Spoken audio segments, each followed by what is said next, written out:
Salut à tous, c'est Feren. Alors aujourd'hui on se retrouve pour une toute nouvelle vidéo. Donc aujourd'hui je vais répondre à une question que beaucoup de personnes se posent.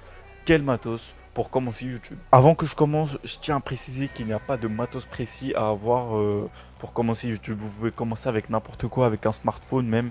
Il suffit juste d'avoir quelques critères à respecter, comme le son ou même l'image. Je vais vous proposer vraiment plusieurs produits à tout prix, à l'entrée de gamme, haut de gamme, moyenne gamme.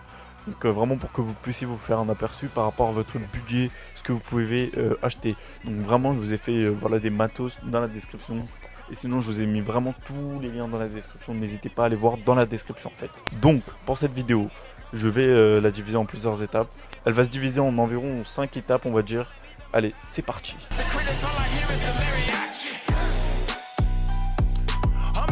L'image, c'est quelque chose à laquelle tout le monde donne beaucoup trop d'importance. Au début, tout comme vous, je croyais qu'il me fallait une putain de caméra pour débuter, une qualité de ouf. Et bien en fait, c'est complètement faux. Vous pouvez même commencer avec votre smartphone.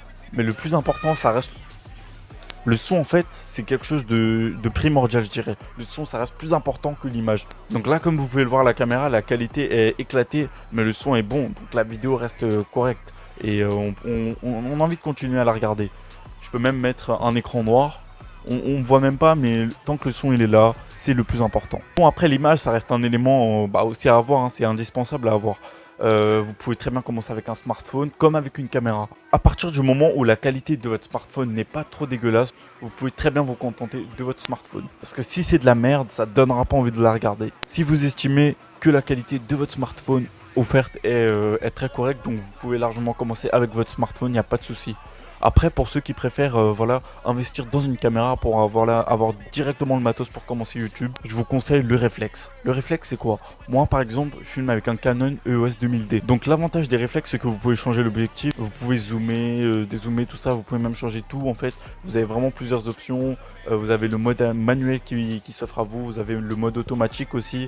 Vous pouvez vraiment rajouter plusieurs accessoires sur les réflexes. Le seul bémol de ce réflexe, je dirais que c'est qu'il n'a pas de prise micro. Vous serez obligé d'avoir un enregistreur ou enregistrer directement avec votre smartphone. Après moi j'ai choisi le Canon 2000D parce que j'aime bien aussi prendre des photos. Et pour la photo, il est nickel, il n'y a aucun problème. Donc moi je l'utilise pour les deux. Donc si vous voulez faire de la photo et de la vidéo en même temps, c'est le top. Après sinon il existe plein d'autres références, il n'y a pas que le 2000D, entre 300 et 500 euros. Encore une fois, je vous mets tous les liens en description. Sinon si vous voulez pas spécialement prendre des photos, je vous conseille d'opter pour une caméra directement. Ça coûte un peu plus cher si vous prenez de la 4K, sinon en 1080p vous pouvez très bien trouver des bonnes affaires. La caméra en fait elle va vous permettre d'avoir un meilleur résultat que le réflexe vraiment vidéo, mais le réflexe aussi il est vraiment très bon. Bref, sinon on a assez parlé d'image, de caméra, de smartphone. Maintenant on va passer à la deuxième étape, le son.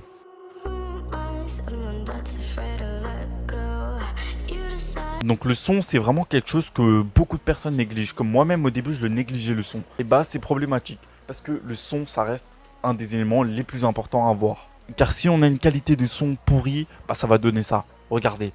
Là je veux parler, vous allez à peine m'entendre. Vous allez entendre les bruits environnants. On va vraiment tout entendre. Là il y a un vent de ouf, vous l'entendez directement. On a vraiment tous les bruits de fond. Alors que là, si je repasse sur mon micro maintenant, bah vous voyez vraiment clairement la différence. C'est beaucoup mieux pour vraiment bien atténuer les bruits de fond, les bruits qui sont vraiment autour, et pour qu'on puisse vraiment se focaliser que sur votre voix. Donc pour le son il existe vraiment plusieurs types de micros. On va commencer par le micro cravate. Personnellement je pense que c'est mon préféré pour le moment. Bah, là j'ai un micro classique mais bon, moi ce que je conseillerais c'est vraiment le micro cravate. Parce que le micro cravate il s'adapte à presque toutes les situations. Que vous soyez en mouvement ou que vous soyez vraiment assis comme moi maintenant. Ça fait très bien l'affaire. Vous le posez à un endroit sur votre t-shirt, ça va pas bouger et le son restera égalisé. En fait, alors qu'avec ça, je pourrais parler vraiment très près du micro et parler un peu plus loin, vous allez moins bien m'entendre, enfin tout ça. Alors que le micro-cravate, il va pas bouger et ça sera très bien. Surtout pour ceux qui font du vlog, c'est vraiment obligatoire d'avoir un micro-cravate. Et surtout, l'avantage du micro-cravate, c'est qu'il n'est pas très cher. Je vous mets encore une fois des liens en description. Après, sinon, le seul bémol du micro-cravate, je dirais que ça va vraiment que prendre ma voix à moi. Donc si, imaginons, je veux faire une vidéo à deux, si on a une chaîne à deux, à trois, ou voilà, même une vidéo à plusieurs, bah, je vous conseille vraiment un micro classique comme ça, un micro à condensateur. Ce type de micro, vous allez pouvoir le tenir dans la main, ou vous allez pouvoir le poser sur un trépied, voilà, vous le mettez sur la table, ou sinon, vous pouvez même le faire tenir à un bras et ça coûte pas très cher. Je vous conseille le micro à condensateur de chez Rode, le VideoMic Pro. c'est une très bonne référence. Vous allez pouvoir le poser juste au-dessus de votre réflexe. S'il y a une prise micro dans votre Canon, bah c'est parfait. En fait, vous avez un bon son et une bonne qualité d'image. Par contre, après, avant d'acheter votre micro, il faudra bien vérifier quel genre de prise c'est. Donc moi, par exemple, le micro avec lequel là j'enregistre, c'est une prise jack. Donc la prise jack, ça s'adapte à tout. Que ce soit un enregistreur, mon smartphone ou même un PC, n'importe quoi, ça s'adapte. Donc c'est la meilleure option, je dirais. Après, sinon, vous avez l'USB. L'USB, vous ne pouvez pas le brancher sur votre smartphone et vous avez besoin d'un PC à côté. Le meilleur, si vous choisissez un USB, c'est vraiment pour les vidéos d'intérieur. Et enfin, il existe les micros avec la prise XLR. Ça, le problème, c'est que vous pouvez pas le brancher sur votre PC ni votre smartphone. Il faudra en plus acheter un enregistreur. Et un enregistreur, ça coûte minimum 90 €. Après, sinon, l'enregistreur, il fait office aussi de micro. Vous pouvez brancher voilà, d'autres micros sur l'enregistreur, mais l'enregistreur lui-même a aussi des micros. Donc je vous conseille vraiment le Zoom H1, c'est le meilleur des enregistreurs entrée de gamme qui existent pour le moment. Je vous mets le lien aussi dans la description. Avec ça, vous allez vraiment pouvoir le garder dans la main sans fil et il va enregistrer avec ça. Il vous faudra juste la carte SD dedans. Voilà donc les différentes alternatives que je vous propose selon la situation à laquelle vous serez confronté. Donc si vous préférez faire les vidéos en extérieur, c'est le micro-cravate, c'est sûr. Si vous préférez avoir directement le son au-dessus de votre réflexe une fois branché à la prise micro, bah, je vous conseille vraiment le micro à condensateur que vous allez poser au-dessus. Si vous faites des vidéos chez vous, vous pouvez très bien opter pour un micro pas trop cher avec la prise USB. Vous pouvez en trouver des très bons aux alentours de 30 €.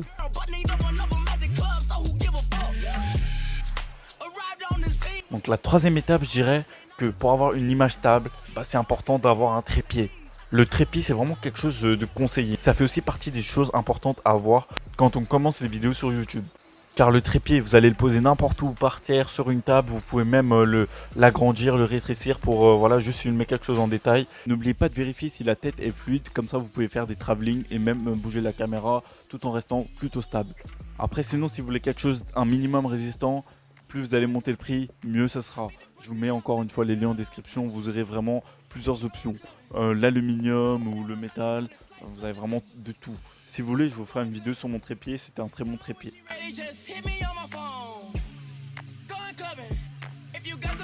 C'est quelque chose qui est moins indispensable que le trépied, le micro ou la caméra. Parce que la lumière, en fait, vous pouvez très bien vous en passer. Personnellement, là, je tourne en extérieur et comme vous pouvez le voir, c'est plutôt bien éclairé avec le soleil et avec la lumière naturelle, en fait. Le seul bémol avec ça, c'est que de 1, les vidéos de nuit, bah j'oublie. Et de 2, si le temps n'est pas optimal, bah c'est pas ouf. Après l'éclairage, je dirais que c'est plutôt pour les personnes qui font des vidéos en intérieur parce que se retrouvent parfois dans le noir. Le meilleur c'est d'avoir de la lumière. Mais le problème aussi avec ça, c'est que ça met du temps à mettre en place et ça prend beaucoup de place en fait. On n'a pas toujours la place, le temps de pouvoir mettre un matos en place, c'est plutôt chiant en fait. Après vous pouvez très bien mettre un flash juste au-dessus de votre réflexe, vous aurez une très bonne image aussi.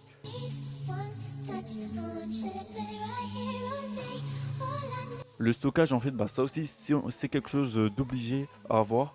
Donc je vais vous mettre des liens pour les cartes micro SD en description.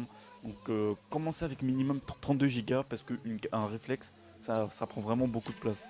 Par exemple moi 1 minute de tournage sur mon 2000D ça prend 340 MO, ce qui est juste énorme en fait. 32 Go vous allez vraiment le vider même pas en 20 minutes de tournage à peu près. Après moi je vous conseille vraiment de prendre 64 Go, c'est la meilleure option. Ça reste abordable et c'est correct en fait. Après sinon vous avez 128 Go aussi, ce qui est vraiment encore plus large, vous pouvez tenir encore plus longtemps avec. Mais plus vous allez monter en stockage, plus le prix sera élevé. Mais vous pouvez très bien trouver des cartes SD pas chères, je vous mets encore tous les liens en description. En bonus, je dirais que voilà l'étape 6, on va dire, les accessoires supplémentaires. Donc, il y a des accessoires à avoir qui sont vraiment utiles, comme par exemple un sac de rangement. Le sac de rangement il sert à quoi? Personnellement j'en ai acheté un récemment, il me sert vraiment beaucoup pour les tournages en extérieur. Par exemple en fait vous allez pouvoir ranger votre micro, vous allez pouvoir ranger vos objectifs de votre réflexe, vous allez ranger votre réflexe, les cartes SD, les batteries, en fait vous allez tout ranger dans ça et c'est vraiment quelque chose à avoir parce que ça prend pas beaucoup de place, vous pouvez le mettre sur votre dos et une fois que vous rentrez chez vous, vous pouvez même le poser sur un côté et ça prendra pas beaucoup de place et vous aurez tout votre matos dedans. Ça va aussi vous éviter de perdre les objets en fait, vous allez juste les ranger à un endroit et vous savez que tout votre matos est dans votre sac de rangement. Après, bien sûr, si vous tournez avec un smartphone, il n'y a pas besoin de sac de rangement. Vous mettez le smartphone dans votre poche et le micro, bah, vous le mettez dans une petite pochette. Après, un deuxième investissement à faire pour améliorer la qualité de vos vidéos, je vous conseille vraiment un stabilisateur. Un stabilisateur, en fait, ça coûte plutôt cher. Pour smartphone, vous en aurez aux alentours de 100-150 euros, ce qui n'est pas abordable tout ça pour stabiliser la vidéo. C'est sûr que c'est un investissement à faire pour améliorer la qualité des vidéos. Donc comme j'ai dit, c'est un accessoire supplémentaire, pas du tout obligatoire. Personnellement, j'en ai pas. Je me contente de mon trépied pour les vidéos. Après, c'est surtout pour les vidéos où vous allez vraiment bouger que un stabilisateur sera vraiment utile. Ensuite, il y a quelque chose à ne pas oublier, bah, c'est la post-production, le montage vidéo. Personnellement, je monte sur mon téléphone. Oui, je monte sur mon téléphone. C'est totalement possible pour des montages basiques. Donc en fait moi je monte sur mon téléphone parce que j'ai pas vraiment de bon PC pour avoir un bon logiciel de montage qui ne buggera pas trop. Personnellement après avec mon smartphone je me débrouille très bien. Si vous êtes sur Android je vous conseille vraiment l'application Power Director. Après il y en a plein d'autres, vous regardez des vidéos sur YouTube, mais moi j'utilise Power Director, c'est très bien pour les montages basiques.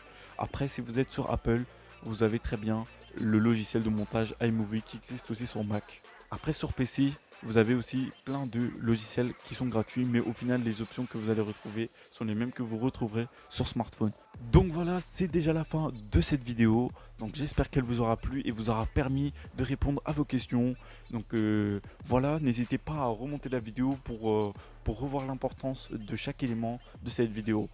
L'image, le son, le trépied, les lumières, etc. Les accessoires supplémentaires. Donc comme je vous ai dit au début de la vidéo, vous avez vraiment des matos que j'ai fait moi-même en bas en fait. Vous avez tous les liens en description. Donc vous aurez les matos à moins de 100 euros, mais ça sera sans la caméra. À moins de 200 euros, encore sans la caméra. Après à partir de 400-500 euros, vous pouvez trouver quelque chose d'abordable avec un bon matos. C'est-à-dire la caméra, le trépied, la carte SD, ainsi que le micro. Si vous avez d'autres questions à me poser, n'hésitez pas à me les poser en commentaire. Et moi je vous dis ciao.